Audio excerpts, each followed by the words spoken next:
Electricity bill আমাদের অনেক আসে। এবার এমন একটি টিপস আপনাদের সাথে শেয়ার করব, বিল একদম কম আসবে আর হচ্ছে মাথায় পাকা চুল আর একটাও থাকবে না। আশা করি সম্পূর্ণ ভিডিওটি দেখবেন।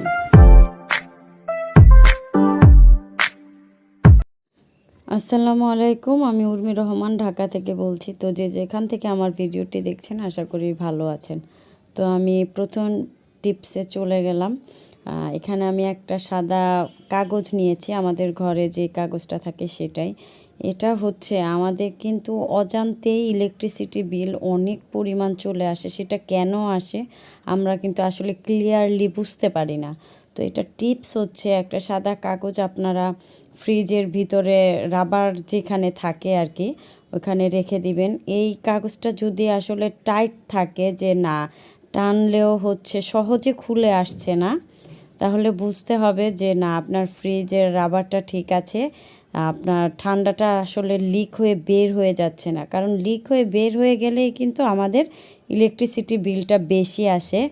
আর হচ্ছে যদি না একটু ধরলেই অটোমেটিকলি চলে আসতেছে, তাহলে বুঝতে হবে যে রাবার লিক, আর লিক দিয়ে ঠান্ডা বের হয়ে যাচ্ছে। তো আশা করি প্রথম টিপসটি আমার গৃহিণী আপুদের খুবই ভালো লাগবে।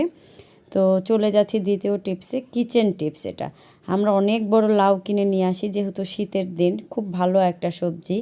তো অর্ধেক রান্না করি আর অর্ধেক কিন্তু থেকেই যায়। তখন কি হয়ে যায়, লাউটা একদম শক্ত হয়ে যায়, উপর দিয়ে কষ বের হয়।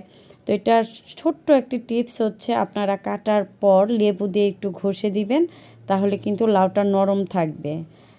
তারপর চলে যাচ্ছি তৃতীয় টিপসে। এখানে আমি একটা ঢাকনা নিয়েছি, এটা আমার অনেক পুরাতন ঢাকনা, ভেঙেও গিয়েছে। তো আমরা কিন্তু বেসিক্যালি এই কাচের ঢাকনা উপরে মাজি, ভিতরে মাজি, কিন্তু সাইডের যে অংশটা থাকে সেটা কিন্তু পরিষ্কার করতে পারি না।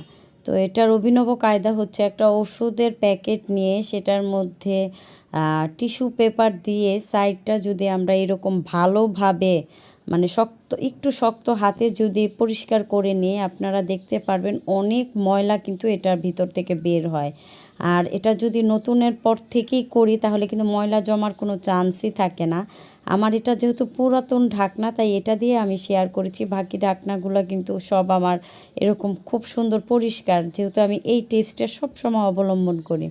তো আশা করি এই টিপসটিও আপনাদের বোঝাতে পেরেছি। যদি ভালো লাগে অবশ্যই আমার চ্যানেলটা সাবস্ক্রাইব করে আমার পাশে থাকবেন আর সুন্দর সুন্দর কমেন্ট করে দিবেন।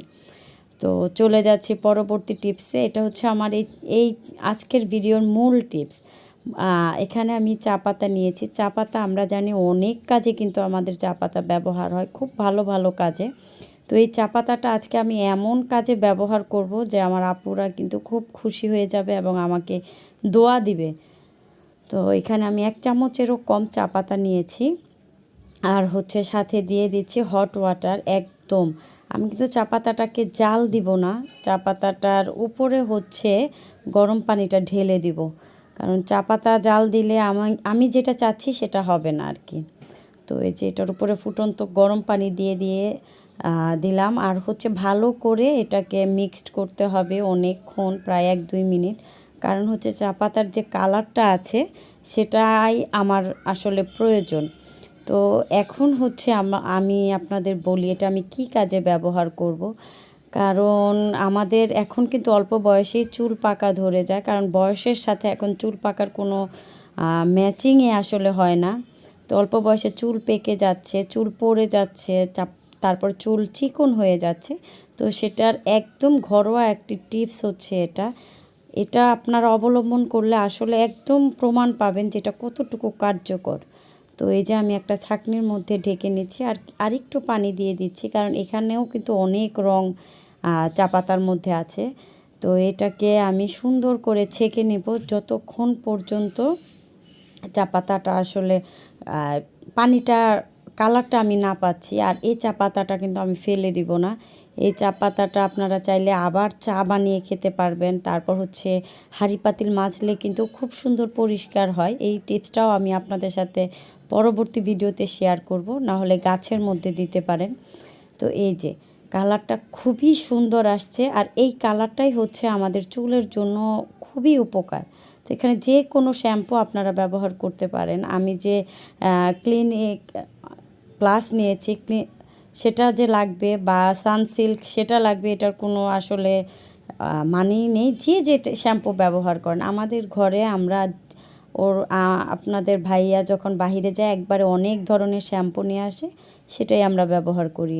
নাম করা যে একটাই ব্যবহার করি সেটা না। তো যে যে শ্যাম্পুটা ইউজ করেন সেটাই দিয়ে দিবেন, শুধু 1 চামচ। তো এটা ব্যবহার করলে আপনারা চাইলে প্রতিদিন গোসলের সময় যদি এটা ব্যবহার করেন, চুলের পাকা যে চুল থাকে একটাও থাকবে না, একদম 100% গ্যারান্টি। চুল সিল্কি হবে, নতুন চুল গজাবে, আর অনেক উপকারে আসবে। আর কত বলবো। তো আশা করি এই টিপসটি আমার আপুদের জন্য একদম পারফেক্ট একটা টিপস। তো এই টিপসটি সবাই ট্রাই করবেন, কমেন্টে জানাবেন। তো আজকের মতো এখানেই শেষ করছি। আল্লাহ হাফেজ।